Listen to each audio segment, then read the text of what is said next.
North of Copenhagen is Frederiksborg Castle.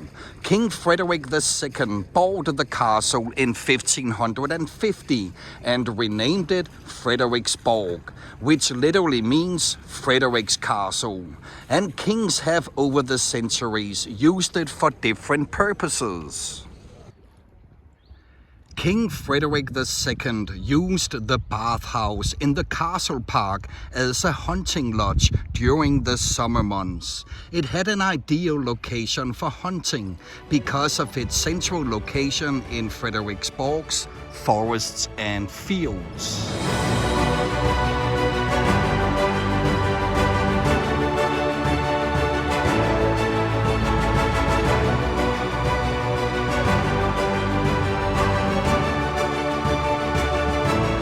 Frederick's son Christian was born in the castle, and during his reign as Christian IV, he had it completely rebuilt in the Dutch Renaissance style we see today.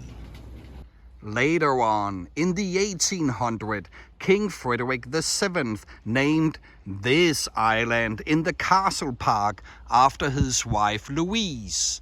Let's zoom in. And on Louise's island, he had a small wooden manor house built, so he could go out fishing and enjoy uninterrupted breaks with his wife.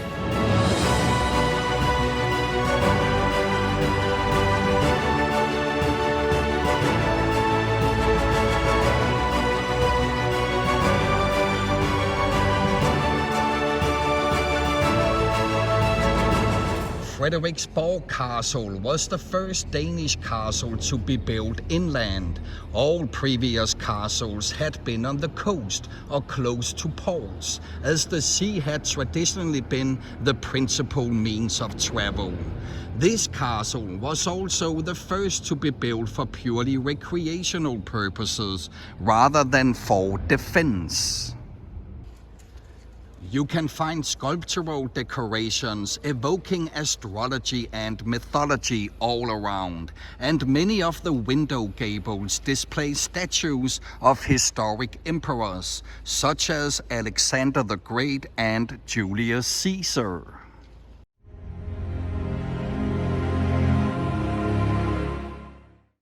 There has been many great emperors throughout history, and above them all may be a man from Mongolia who grew up with nothing, but he united the Mongolian tribes and conquered territories as far apart as Afghanistan and northern China.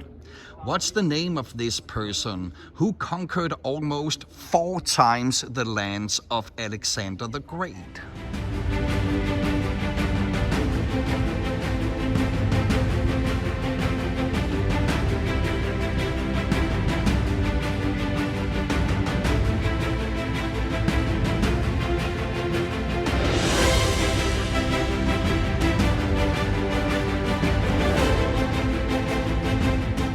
It was in this church that the current Prince Joachim married Princess Alexandra in 1995. Alexandra is from Hong Kong. Joachim's new wife is from France, and Crown Prince Frederick's wife is from Australia. Just to illustrate how international the royal family is and always has been.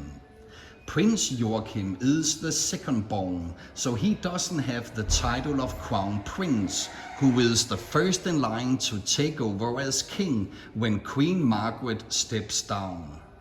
After the divorce from Joachim, Alexandra lost her title as princess, but today she is Countess of Frederiksborg Castle.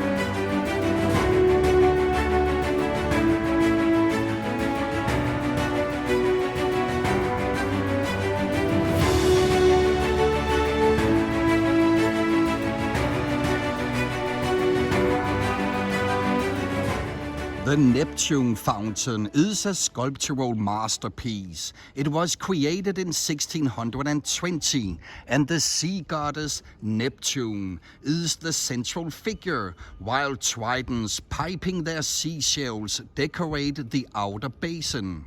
Neptune is the Roman god of the sea, but what is his Greek counterpart called?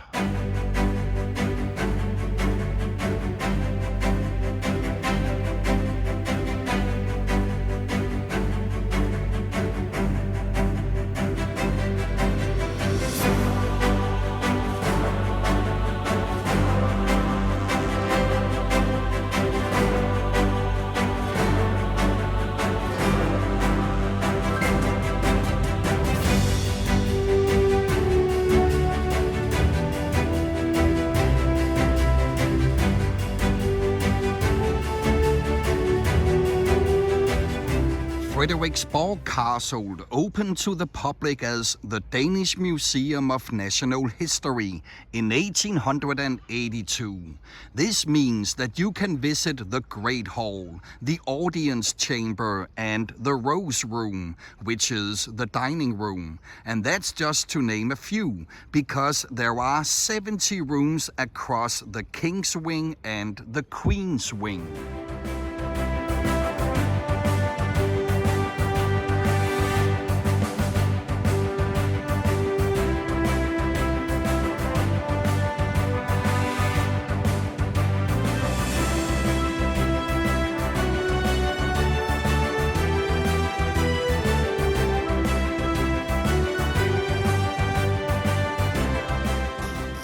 Before we step inside, it's worth mentioning that the museum has a copy of the oldest Danish flag from 1427.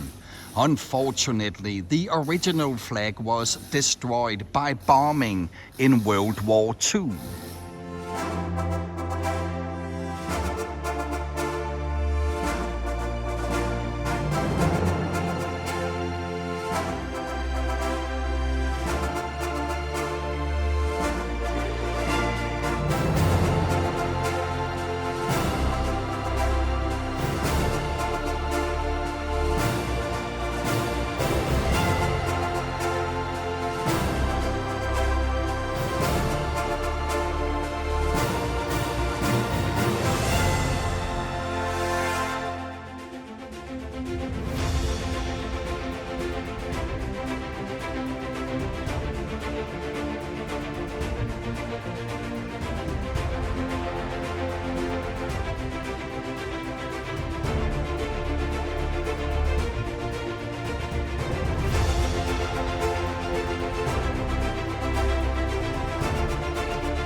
As you could see on the last pictures, the castle park is absolutely beautiful, with winding paths, canals and artificial lakes. Frederiksborg is definitely a place you want to visit for a romantic getaway with a cultural sidekick. But you may already have been here. Take an extra look at the castle, and you may remember it from the Spanish heist television series La Casa de Papel. The castle is shown in flashbacks as the location of a heist in the 5th episode of Part 3. What is the English title of the series La Casa de Papel?